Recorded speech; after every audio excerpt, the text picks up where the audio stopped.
ஆண்டவன் உலகத்தின் முதலாளி, அவனுக்கு நான் ஒரு தொழிலாளி. அன்னை உலகின் மடியின் மேலே அனைவரும் எனது கூட்டாளி. ஆண்டவன் உலகத்தின் முதலாளி, இருப்பதை கொண்டு சிறப்புடன் வாழும் இலக்கணம் படித்தவன் தொழிலாளி.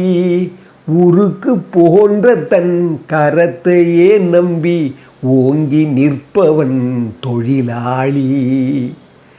ஆண்டவன் உலகத்தின் முதலாளி, அவனுக்கு நான் ஒரு தொழிலாளி.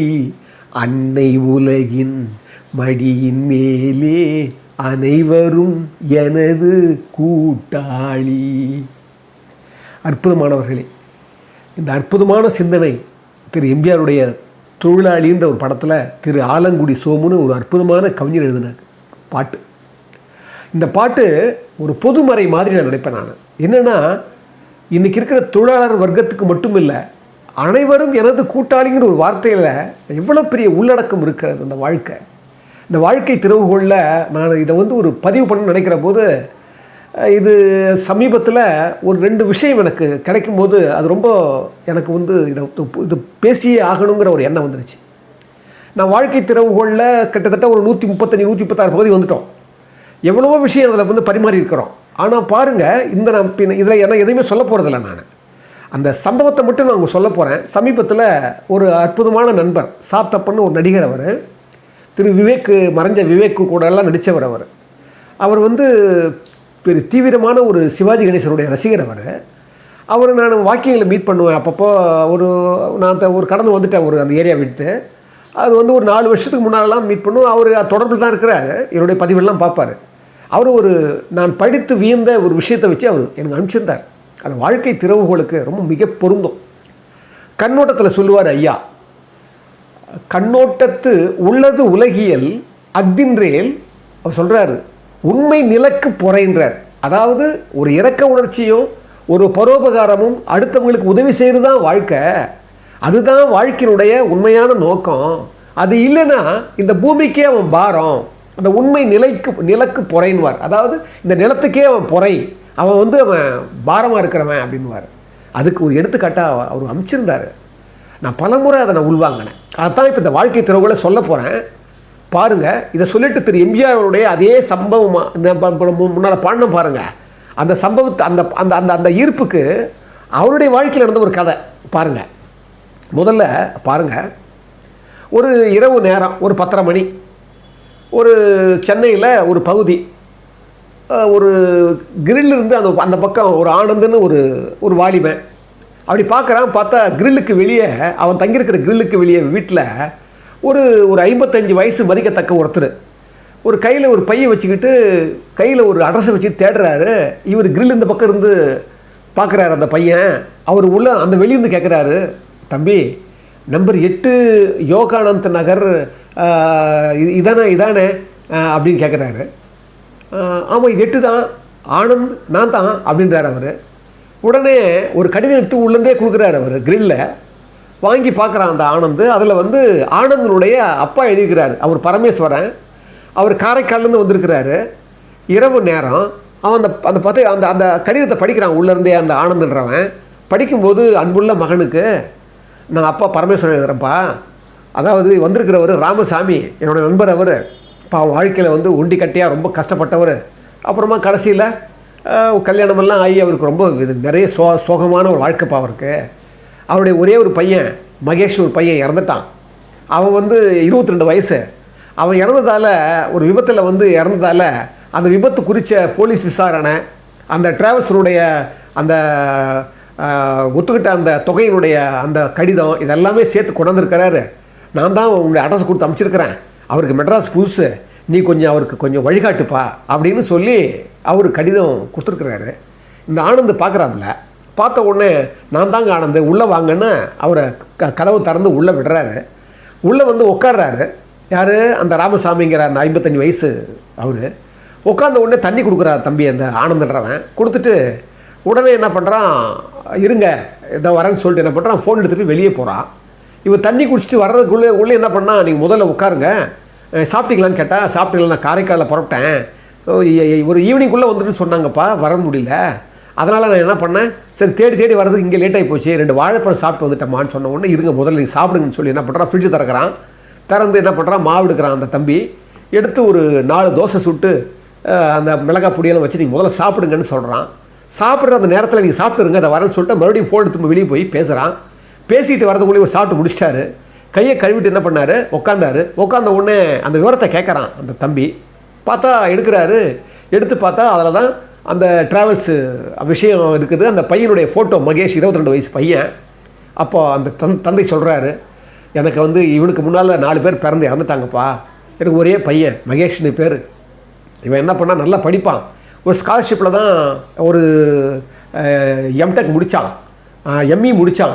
முடித்த உடனே அவன் என்ன பண்ணான், எனக்கு வேலை கிடச்சிருப்பா, நீ கவலைப்படாதீங்கன்னு சொன்னான். நானும் ஒரு கூலி தொழிலாளிப்பா. நான் என்ன பண்ணேன், சரி பரவாயில்ல, இவன் வேலைக்கு நல்லா வந்துடுவான்னு சொல்லிட்டு நாங்களும் நம்பிக்கை இருக்கும்போது மெட்ராஸில் வேலைக்கு போகிறதுக்காக காரைக்கால் பஸ் ஸ்டாண்டில் கிராஸ் பண்ணான். அப்போ அந்த பஸ் ஸ்டாண்டுக்கு வழியாக போகும்போது கிராஸ் பண்ணும்போது வேன் மோதி ஸ்பாட்லேயே அவுட்டுப்பா. என்ன பண்ணுறதுப்பா, கடைசியில் அப்பா தான் என்ன பண்ணார், சரி நடந்து போச்சு, இனி வேறு வழி இல்லை, நீ இது பண்ணிக்கணும், ஒரு இழப்பீடு வாங்கிக்கணும்னு சொல்லி தான் அவர் தான் இதெல்லாம் ஏற்பாடெல்லாம் பண்ணி கொடுத்தாரு. ஒரு மகனுடைய இறப்பில் நான் இந்த இழப்பீடு வாங்குறதான்னு நானும் வேணான்னு மறுத்துட்டேன்.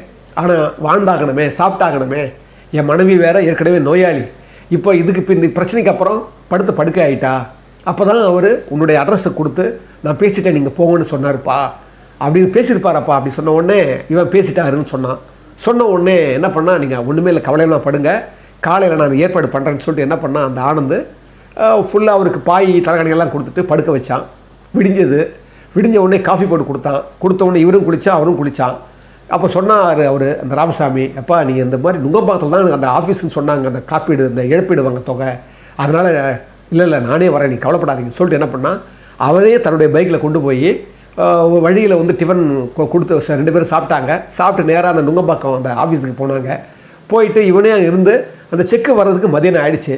மதியானம் ஆகின உடனே என்ன பண்ணார், உடனே அவர் சொன்னார், ராமசாமி ரொம்ப நன்றிப்பா, இப்படி சார் இப்போ போனால் தான் நான் சாங்கல்ஸ் போக முடியும், என் மனைவி தனியாக இருக்கிறா, நோயாளி, நான் போய் ஆகணும், அதான் நான் போய்க்கிறேன்ப்பா, நீ ஒரு நாள் லீவ் போட்டு இங்கே கூடவே இருந்தியே, நீ போப்பான்னு. இல்லை நீ கவலைப்படாதீங்க, நான் வரேன்னு சொல்லி என்ன பண்ணுறேன், அதே பைக்கில் கூப்பிட்டு போய் கோயம்பேடில் போய் பஸ்ஸில் அவர் ஏற்றி உட்கார வச்சு அவனுடைய பாக்கெட்டில் ஒரு 500 ரூபா திணிச்ச ஒன்று மறுக்கிறார் அவர். இல்லை நீங்கள் பஸ் சார்ஜுக்கு வச்சுங்க சொல்லி வச்சுட்டு இதோ இருங்க வரேன்னு சொல்லிட்டு என்ன பண்ணுறான், பின்னால் இறங்கி போய் ஒரு பிளாஸ்டிக் பையில் ஒரு பழங்கள், ஒரு டிஃபன்லாம் வாங்கி கொடுத்துட்டு, நீங்கள் போகிறது ரொம்ப லேட் ஆகிடும், நீங்கள் பசிச்சா சாப்பிடணும், இந்தாங்க இதை வச்சுக்கோங்க அப்படின்னு கொடுத்து ஒன்று, என்னப்பா இப்படி பண்ணுற, நீ பண்ணதே எவ்வளவோ பெரிய விஷயம், நீ இதை விடவான்னு பெருசாக செய்யணும், ரொம்ப ரொம்ப நன்றிப்பா, நான் போன உடனே உங்கள் அப்பாவுக்கு நான் நன்றி சொல்லணும்ப்பா அப்படின்னு அந்த ராமசாமி அவன் சொல்லும்போது இவன் பக்கத்தில் உட்காந்தான் இந்த ஆனந்துன்றவன். ஐயா தப்பாக எடுத்துக்காதீங்க, நீங்கள் தேடி வந்த ஆனந்த் நான் இல்லை அப்படின்னா. ஷாக்கானார் அவர். என்னப்பா சொல்கிற? ஆமாம், நீங்கள் வந்தது நம்பர் 8 யோகானந்த நகர் சொன்னீங்க இல்லையா, அந்த யோகானந்த நகர் நீங்கள் வந்ததுலேருந்து இன்னும் 2.5 கிலோமீட்டர் தாண்டி போகணும். நான் இருக்கிறது யோகானந்த நகர் எக்ஸ்டென்ஷன். ஆனால் நான் உங்களை பார்த்த உடனே ஆனந்தனா தான், ஆனால் நீங்கள் பார்த்த உடனே உங்களை என்ன செஞ்சேன், உள்ளே விட்டுட்டு என்ன பண்ணேன், சரி தண்ணி கொடுத்துட்டு உங்களை சாப்பிட வச்சேன். சாப்பிட்ற முதல்ல காலையில் எதுவுமே விட்டுடலாம், அவருக்கு போய் அந்த யோகானந்த நகருக்கே எதுவுமே காலையில் விட்டுடலாம், போய் 10 மணி ஆகி போச்சு, தேடி போகிறது கஷ்டம்னு சொல்லி நான் நினச்சிட்டு இருந்தேன். அப்போ தான் நீங்கள் சாப்பிட்ற நேரத்தில் போய் ஃபோன் பண்ணும்போது அங்கே நான் சம்மந்தப்பட்ட அந்த பரமேஸ்வரருடைய ஆனந்தோடைய உண்மையான அப்பாவுக்கு ஃபோன் பண்ணேன். அப்போ அவர் நான் நம்பர் கொடுத்தாரு, அதை வாங்கி நான் அவருக்கு ஃபோன் பண்ணால் அவருடைய ஆனந்தனுடைய மனைவி தான் எடுத்தாங்க. அங்கே அந்த யோகானந்த நகரில் இருக்கிற அவருடைய மனைவி தான் எடுத்து ஆனந்த் டெல்லிக்கு போயிருக்காப்புல, வர்றதுக்கு 1 வாரம் ஆகுன்னு சொன்ன உடனே நான் நிலைமையை புரிஞ்சுக்கிட்டேன். நீங்கள் ஏற்கனவே தடவி தான் இங்கே வந்தீங்க, நீங்களே கஷ்டப்படணும்னு அவசியம் இல்லைன்னு சொல்லிட்டு, சரி நம்மளால் முடிஞ்சு செய்வோமேன்னு சொல்லி நான் தான் அதை சொல்லிக்காமல் உங்ககிட்ட நான் கொண்டு இதெல்லாம் செஞ்சேன், அதான் நீங்கள் கவலைப்படாதீங்கன்னு சொன்ன உடனே இவர் கையை பிடிச்சிக்கிட்டு, என்னப்பா சொல்கிறது, இவ்வளோ பெரிய உதவி செஞ்சுருக்கிறியப்பா, நீ நல்லா இருக்கணுமான்னு இந்த ராமசாமி அழுத உடனே சொன்னாராம், ஐயா எந்த ஆனந்தாக இருந்தா என்னையா, உதவி செய்கிறதா ஏன் முக்கியம், உங்களுக்கு இப்படி உதவி செஞ்சேன்ற சந்தோஷம் எனக்கு மனசு நிறைவாக இருக்குதுயா, நீங்கள் நல்லபடியாக போயிட்டு வாங்கய்யா அப்படின்னு சொல்லிவிட்டு அவன் இறன உடனே நானும் நினச்சானா, அவனுடைய அப்பா 5 வருஷத்துக்கு முன்னாலே இறந்துட்டாரான். அப்பா மனசாட்சியாக பேசிக்கிட்டு வரானா கீழே, அப்பா உங்களுடைய நண்பர் உங்களுடைய மகனாக இருந்து நான் உதவி செய்கிற மாதிரி யாரோ ஒரு அப்பாவுக்கு ஒரு பிள்ளையாக இருந்து அந்த அவருடைய நண்பருக்கு உதவுன சந்தோஷம் இன்னைக்கு எனக்கு கிடச்சிருக்குப்பா, இது சந்தோஷம் தானப்பா உங்களுக்கு அப்படின்னு அவன் நினச்சபடியே அவன் அவனுடைய பைக்கை ஏற போனான் அப்படின்னு அந்த விஷயம் போதான். அந்த கதையை, அந்த நடந்த சம்பவத்தை அப்படி சொல்கிறார் அவர். நான் படித்ததுலேயே ரொம்ப பிடித்ததுன்னு சொல்லி அவர் எனக்கு அனுப்பிச்சிருந்தார். இது நான் ரொம்ப நாளைக்கு அப்புறம் இதை வாழ்க்கை திறக்குள்ள கொண்டு வரணும்னு நினச்சேன். பார்த்தீங்கன்னா இதான் வாழ்க்கை. யாரோ முகம் தெரியாதவங்கன்னு நினைக்க வேண்டாம். அனைவரும் எனது கூட்டாளின்னு சொன்ன பாருங்க, அந்த அந்த அந்த கூட்டாளிங்கிற அந்த எண்ணத்தை நாம் வளர்த்துக்கணும், வகுத்துக்கணுன்றதுக்கு தான் இந்த வாழ்க்கை திறவுகோலையே நான் பேசுகிறேன். நாம் தனிமையாகவே இல்லை, இந்த உலகத்தை சார்ந்திருக்கிறோம், இயற்கையை சார்ந்திருக்கிறோம், இந்த பிரபஞ்சத்தை சார்ந்திருக்கிறோன்ற எண்ணம் நமக்கு வரணும். அதனால தான் அந்த பாட்டில் இருப்பதை கொண்டு சிறப்புடன் வாழும் இலக்கணம் படித்தவன் தொழிலாளி, உருக்கு போன்ற தன் கரத்தையே நம்பி ஓங்கி நிற்பவன் தொழிலாளி சொல்லிட்டு அது சொல்கிறாரு. இதை சொல்லுவார் அடுத்த அடியில், கல்லை கனியாக மாற்றும் தொழிலாளி கவனம் ஒரு நாள் திரும்பும், அதில் நல்லவர் வாழும் புதிய சமுதாயம் நிச்சயம் ஒரு நாள் அரும்பும். வாழ்க்கை என்றொரு பயணத்திலே பலர் வருவார் போவார், பூமியிலே வானத்து நிலவாய் சிலர் இருப்பார், அந்த வரிசையில் முதல்வன் தொழிலாளி. பாப்பா பாருங்க, வாழ்க்கை என்றொரு பயணம், அதில் வருவார் போவார், எவ்வளோ பேர் வராங்க போகிறாங்க, வானத்து நிலவாய் சிலர் இருப்பார், அந்த வரிசையில் முதல்வன் தொழிலாளி அப்படின்னுவார். ஆலங்குடி சோ பாட்டு ரொம்ப ஒரு இரவு நேரத்தில் ஒரு அமைக்கப்பட்ட சூழல், வெறும் ஹார்மோனிய சின்ன ஒரு இதம் இருக்கும், அவ்வளோதான். அந்த பாட்டை பாருங்கள், வேதம் மாதிரி இருக்கும். இது நடந்த ஒரு விஷயம் இப்போ சொன்னேன் இல்லையா, பாருங்கள் எம்ஜிஆருடைய வாழ்க்கையை பாருங்கள். அன்பேவா படத்துக்காக திரு எம்ஜிஆர் அவர்களும் ஜானகி எம்ஜிஆர் அவர்களும் அது கூட சபாபதினு உதவியாளரும் காரில் போயிட்டுருக்கிறாங்க. ராமசாமிங்கிற ஒரு ஓட்டுநர், அவர் தான் அந்த டிரைவர், அவருடைய டிரைவர். அப்போ அவர் போயிட்டுருக்கிறார், குன்னூர் கிட்ட போயிட்டுருக்குது வண்டி. இந்த ஜானகி அம்மா பற்றி இப்போ பேசி ஆகணும், ஏன்னா இப்போ நூற்றாண்டு விழா கூட கொண்டாடினாங்க. ஜானகி அம்மா பற்றி கூட நான் 2-3 பதிவு போட்டிருக்கிறேன். ஜானகி அம்மா முதல்ல தமிழ்நாட்டில் முதல் அமைச்சர், பெண் முதலமைச்சர். அது மட்டும் இல்லை, தமிழ்நாட்டில் 11வது முதலமைச்சராக பதவி ஏற்றவங்க. அது மட்டும் இல்லை, தமிழ்நாட்டுக்கு முதல் பெண் முதலமைச்சர் மட்டும் இல்லை, அவங்க இந்தியாவிலேயே 4வது பெண் முதலமைச்சர் அவங்க. அப்போ பாருங்கள், அவ்வளோ சிறப்பு வாய்ந்தவங்க. அவங்க எப்படி அந்த அந்த கணவன் மனைவி வாழ்க்கையை வாழ்ந்திருக்காங்கிறதுக்கும் இது ஒரு உதாரணமாக நீங்கள் வச்சுக்கலாம். ஸோ பாருங்கள், போயிட்டுருக்குது, குன்னூர் கிட்ட போயிட்டுருக்குது. போகும்போது எம்ஜிஆர் கவனிக்கிறாரு, காருக்கு முன்னால் ஒரு வயோதிகமான ஒரு இஸ்லாம், ஒரு தொப்பி போட்டவர், கையில் ஒரு விறகு வெட்டியை வச்சுக்கிட்டு நடந்து போயிட்டுருக்கிறாரு. திரு எம்ஜிஆர் பார்க்குறாரு, ராமசாமி சொல்கிறாரு ஓட்டுறவர்கிட்ட, அப்படியே கொஞ்சம் மெல்ல அப்படியே கிட்ட அவர்கிட்ட போங்கன்னு சொல்கிறாரு. போனார். அவர் பார்க்குறாரு, அந்த புதியவர் பார்த்த உடனே எம்ஜிஆர் எங்கே போகணும் நீங்கள், அவர் இடத்த சொல்கிறாரு, நீங்கள் ஏறுங்க காரில், நான் விட்டுட்டு போகிறேன் அப்படின்னாரு. சொன்ன உடனே அவர் ஏறி உட்காந்தாரு. யார், எம்ஜிஆர் பார்த்த உடனே ஏறி உட்காந்தாரு. சலனமே இல்லை அவர்கிட்ட. உட்காந்த உடனே அப்படியே உட்காந்தவர் எம்ஜிஆர் பேசவே இல்லை, எம்ஜிஆர் கூட பார்க்கவே இல்லை. அவர் பாட்டு அப்படி பார்த்துட்டு அவர் பாட்டு முணுமுணுத்துட்டே போயிட்டு இருக்கிறாரு. என்னடா அவர் ஏதோ முணுமுணுத்து போயிட்டு இருக்கிறாரு சொல்லிட்டு பேசிக்கவே இல்லை. அந்த இடம் வந்தது. இடம் வந்த உடனே அந்த முதியவரை இறக்குறாரு எம்ஜிஆர். அந்த முதியவரை இறக்கின உடனே நல்லா கவனிங்க, முதியவரை இறக்குறாரு. இறக்கின உடனே அந்த அவர் பாருங்கள், சொன்ன உடனே வண்டி எடுத்துக்க போகலாம், நீங்கள் வண்டி எடுத்துங்க அப்படின்னு சொல்கிறாரு. அவர் இறங்கின உடனே ராமசாமி சொல்கிறாரு, அவர் இறங்கும் போது சைகை காமிச்சிட்டா, கொஞ்சம் இருங்கன்னு சொல்லி சைகை காமிச்சு போயிருக்கிறார், கொஞ்சம் இருங்க அப்படின்றாங்க. இன்னும் ஏன் சொன்னார் அப்படின்னா, அந்த பக்கத்தில் தான் அவருடைய வீடு. நேராக போய் உள்ளே போய் சில பழங்கள் எடுத்துருந்தார். எடுத்து எம்ஜிஆர் வெளியே வந்தார். வந்த உடனே கொடுத்தாரு, இந்த பழத்தை நீங்கள் ஏற்றுக்கணும் அப்படின்னாரு. அது சரி, நான் கூட பேசலான்னு இருந்தேன், ஏன் நீங்கள் அப்படியே அமைதியாக இருந்தீங்க? நான் அமைதியாக இல்லை பாருங்கள். அதுக்குள்ள ஒரு விஷயம் நடந்தது. அவர் இறங்கி போனார் பாருங்கள். இறங்கி போன உடனே திரு எம்ஜிஆர் சொல்கிறாராம் அந்த ஜானம்மா கிட்ட, பார்த்தீங்களா என்னை தெரியாதவங்களே இந்த தமிழ்நாட்டில் இருக்க மாட்டாங்கன்னு சொன்னீங்களே, பாருங்கள் என்னை பார்த்த உடனே கூட அவர் என்னை யாருன்னே தெரியல பற்றியா, அந்த மாதிரி அவருக்கும் தெரியாமல் இருக்கிறேன் பாரு, அப்போ நான் ஜெயிச்சிட்டேன் அப்படின்னு சொன்னாராம் அவர். பாருங்கள், என்னை யாரும் தெரிய மாட்டேங்குன்னு சொல்லி இவங்க சொல்கிறாங்க பொழுது, தெரியாமலே போயிருக்கா பாரும்போது திரும்பி வந்தாராம் பாருங்கள். அப்போ பழம்போது சொல்கிறாராம், அப்போ சொன்னாராம் பெரியவர், இந்த பழத்தை ஏற்றுக்குங்க, அதாவது நீங்கள் ஏறின உடனே நான் புரிஞ்சுக்கிட்டேன், நீங்கள் யாருன்னு பார்த்த உடனே தெரிஞ்சுக்கிட்டேன். உடனே அவர் கேட்டாராம் எம்ஜிஆர், சரி நான் நீங்கள் இருக்கீங்க, ஏன் இந்த வயசில் நீங்கள் வேலை செய்கிறீங்க அப்படின்னு கேட்டாராம். அப்போ சொன்னாராம், எனக்கு புள்ளக்குட்டிங்க இருக்குது இல்லையா, நான் உழைக்கணும் இல்லையான்னாரா. ஏன் இந்த வயசில் புள்ளக்குட்டிங்க சம்பாரித்து உங்களை காப்பாற்ற வேண்டிய அவசியம் இல்லையா அப்படின்னாராம் எம்ஜிஆர். அதுக்கு அவர் சொன்னாராம், அவங்களுக்கும் பிள்ளைக்குட்டி இருக்குது இல்லையா அப்படின்னாராம். அப்படின்னா அவங்களுக்கு பிள்ளைக்குட்டி அவங்க அவங்க உழைக்கிறாங்க, எங்கள் பிள்ளைக்குட்டியை பார்த்துக்கிறது மட்டுமே எங்களை பார்த்து நான் உழைக்கிறேன், இது என்ன தப்பு இருக்குது அப்படின்னாராம். சொல்லிவிட்டு அப்போ சொன்னாராம், உங்கள் படங்களெல்லாம் நான் நிறைய பார்த்துருக்கிறேன், உங்கள் படங்களெல்லாம் நான் நிறைய பார்த்து அதன் வழியே என்னுடைய மகன் என்னுடைய பேரன் எல்லாருமே அது மாதிரி நடக்கணும், உங்களை மாதிரி நடக்கணும்னு நான் சொல்லி வந்திருக்கிறேன். என்னுடைய அந்த அந்த ஆலோசனையும் என்னுடைய அந்த அறிவுரையும் அவங்க சிறமேற்று கொண்டு அவங்க வாழ்வாங்க நம்பிக்கை எனக்கு உண்டு. அது மாதிரி நீங்கள் நான் ஏறின உடனே நான் ஏன் உங்கள்கிட்ட பேசாமல் வந்தேன்னா உங்களை பார்த்த உடனே நீங்கள் தான் தெரிஞ்சு போச்சு. தெரிஞ்சு போன உடனே நான் உங்களுக்காக அல்லாஹ் கிட்ட பிரார்த்தனை பண்ணிட்டே வந்தேன், தொழுகை பண்ணிட்டே வந்தேன். அதனால தான் உங்கள்கிட்ட நான் பேசலை. அதனால தான் நான் வீட்டுக்கு இந்த பழத்தை எனக்கு கொடுக்கணும்னு நினச்சேன், இந்த பழத்தை நீங்கள் ஏற்றுக்கணும்னு சொன்ன உடனே அப்படியே கண்கள் பணிக்க திரு எம்ஜிஆர் அவர்கள் அந்த பழத்தை வாங்கிட்டாராம். வாங்கி உட்காந்தாராம். வண்டி மூவ் ஆச்சான். மூவ் ஆகி போகும். அப்படியே அமைதியாக வரும்போது ஜானம்மா கேட்டாங்களாம், ஏங்க அவர் போனார், அவர் கையில் பணம் ஏதாவது கொடுத்து அமைச்சிருக்கலாம் இல்லை அப்படின்னு ஜானம்மா கேட்டும்போது சொன்னாராம் எம்ஜிஆர், ஜானு அவர் நீ பணம் கொடுத்தா கூட வாங்கியிருக்க மாட்டார். அது மட்டும் இல்லை, அவர் பாரு இந்த வயசிலும் உழைச்சி சாப்பிடணும்னு நினைக்கிறாரு, அந்த உழைப்புக்கு நான் கௌரவப்படுத்தணும். அது மட்டும் இல்லை, நான் பணம் கொடுத்துருந்தா அந்த உழைப்பை நான் அவமானப்படுத்துகிற மாதிரி ஆயிருக்கும். அவர் ஒரு வித்தியாசமான கேரக்டரு. அந்த அவருடைய கௌரவப்படுத்தணும், அந்த உழைப்புன்றதுக்கு தான் நான் பணம் கொடுக்கல, அவர் கொடுத்தாலும் ஏற்றுக்க மாட்டார், எனக்கு தெரியும் ஜானு அப்படின்னு சொல்லிட்டு சொன்னாராம் குழந்த மாதிரி. ஜானு இந்த பழத்தை யாரும் சாப்பிடக்கூடாது, எல்லா பழத்தையும் நான் தான் சாப்பிடுவேன் அப்படின்னு குழந்த மாதிரி சொன்னாராம் திரு எம்ஜிஆர்.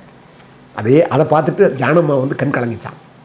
அதாவது இதை நான் ஏன் சொல்கிறேன்னா, கொடுக்கறதால மட்டுமே நாம் தானமும் தர்மமும் பெருசாக நினைக்காதீங்க. சில இடங்களில் அந்த இடத்தால தான் பாத்திரம் அறிந்து பிச்சை போடணும்னு சொன்னது என்ன அர்த்தம்னா, ரெண்டு அர்த்தம் இல்லை. ஒரு தகுதியானவங்களுக்கு உதவி செய்யணும்னு அர்த்தம் இருக்குது, தகுதி உள்ளவங்களுக்கு உதவி செய்யாமல் இருக்கிறது கூட ஒரு ஈகைன்னு திரு எம்ஜிஆர் அவர் தான் அதை காட்டுறாரு. அதனால தான் 22வது அதிகாரம் ஒப்புரவு அறிதலில் சொல்லுவார், 4வது குறளில், ஒத்தது அறிவான் உயிர் வாழ்வான் மற்றையான் செத்தாருள் வைக்கப்படும் அப்படின்வார். அது ரெண்டு அர்த்தம் இல்லை. அதாவது உலக நடையை தெரிந்து இயற்கை பிரபஞ்சத்தினுடைய நடையை தெரிந்து மற்றவங்களுக்கு கொடுக்கணுன்றதும் ஒரு அர்த்தம் இருக்குது. அதே போல் எப்படி சமயங்களில் இந்த பிரபஞ்ச சமயங்களில் மனிதர்களுக்கு கொடுக்காம வேடிக்கை பார்க்குதோ, அது மாதிரி யாருக்கு எப்படி கொடுக்கணும் கொடுக்கக்கூடாதுன்றத இது ஒத்தது அறிவான்றார் அவர். அப்படி தான் நான் எம்ஜிஆருடைய இந்த நிகழ்ச்சிக்கு அப்புறம் நான் அப்படி தான் எடுத்துக்கிட்டேன். ஏன்னா பாருங்கள், அவருடைய எவ்வளோ பெரிய வல்லமை பெற்றவர் அவர். அந்த ஈகை குணத்துக்கே ஒரு பெரிய குணமாக இருந்தவர் அவர். பாருங்கள், அந்த பெரியவருடைய அந்த உள்ளத்தை தெரிஞ்சுக்கிட்டு, பரவாயில்ல இவர் ஒரு பெரிய டிஃப்ரெண்ட் கேரக்டர்னு நினச்சிக்கிட்டு அந்த ஈகைக்கே ஒரு கௌரவம் சேர்க்குறார். அந்த கொடுக்குற குணத்துக்கும் அந்த இஸ்லாம் முதியவருக்குமே ஒரு பெரிய மனத்துக்குள்ள ஒரு பெரிய கோவில் கட்டுறாரு பாருங்கள். இதுதான் திரு எம்ஜிஆர். வாழ்க்கை திருவுகோளுங்கிறது பல பக்கங்க. அதை கணிக்கவே முடியாது. அந்த வகையில் இந்த செய்தி கூட என்னுடைய நண்பர் ஜீவா தான் எனக்கு அனுப்பிச்சி வச்சிருந்தார். ஆனால் அதுக்கு முன்னாடி நான் படிச்சிருக்கேன், இதை கூட நான் குறித்து பேசணும்னு நினச்சேன். இப்போ எனக்கு இது நினைவூட்டுறதால எனக்கு இது ஈஸியாக பேசுகிறதுக்கு ஒரு வாய்ப்பாக இருந்தது. அதே போல் நான் அந்த பாட்டில் சொன்ன மாதிரி வாழ்க்கைங்கிற பயணத்தில் பலர் வருவார் போவார், அதில் வானத்தின் இலவாய் சிலர் இருப்பார், அந்த வரிசையில் முதல்வன் எம்ஜிஆர்னு சொல்லி இந்த அற்புதமான இந்த பதிவை பார்த்து கொண்டிருக்கிற உங்களை எல்லோரையும் வணங்குவதில் நான் பெருமகிழ்ச்சி கொள்கிறேன். அன்புள்ள மிக்கவர்களே, அற்புதமானவர்களே, புரட்சித் தலைவர் மறைந்தும் மறையாமல் இருக்கிற, இன்னும் வாழ்ந்துக்கிட்டு இருக்கிற, இன்னும் வாழப்போகிற திரு எம்ஜிஆருடைய பக்தர்களே, இந்த தமிழ் தீயினுடைய பதிவுகளை கேட்டு நிறைய பேர் எங்களுக்கு வாழ்த்து தெரிவிக்கிறாங்க, பிளஸ்ஸிங் கொடுக்குறாங்க. சில பேர் அவங்களால் முடிந்ததை ஒரு பொருளுதவி தராங்க. எங்களால் மேலும் மேலும் எங்களுக்கு இந்த பொருளுதவி தான் ரொம்ப கடினமாக இருக்குது. ஏன்னா நானும் நான் ஏற்கனவே கூட என்னுடைய பதிவுகளை சொல்லியிருப்பேன், நானும் அந்த நிலையில் இப்போ நான் பொருளாதாரத்தில் இல்லை, இழந்திருக்கிறேன். அதனால் இந்த மேலும் மேலும் நற்பண்புகளையும் இந்த நற்சிந்தனைகளையும் நாம் ஒரு இறைலயமான திரு எம்ஜிஆருடைய அந்த வாழ்வியலையும் நம்ம மேலும் மேலும் சொன்னால் தான் அடுத்த தலைமுறைக்கு சரியாக இருக்கும்னு சொல்லி, அதனால் எங்களுக்கு பொருளுதவி தேவைப்படுறதால உங்களுக்கு நிலை உடையவர்கள் கொடுக்கின்ற எண்ணம் உடையவர்கள் இருந்தீங்கன்னா நிச்சயமாக இதை உதவுங்க. அதை நாங்கள் மேலோங்கி வாங்கிக்கி உங்களுக்கு எல்லாருக்காகவும் இந்த உலகத்திற்காகவும் மறுபடியும் இங்கே இருக்கிற எல்லா உயிர்களுக்காகவுமே பிரார்த்தனை பண்ணி இந்த தமிழ்த்தி உங்களை வணங்குகிறது.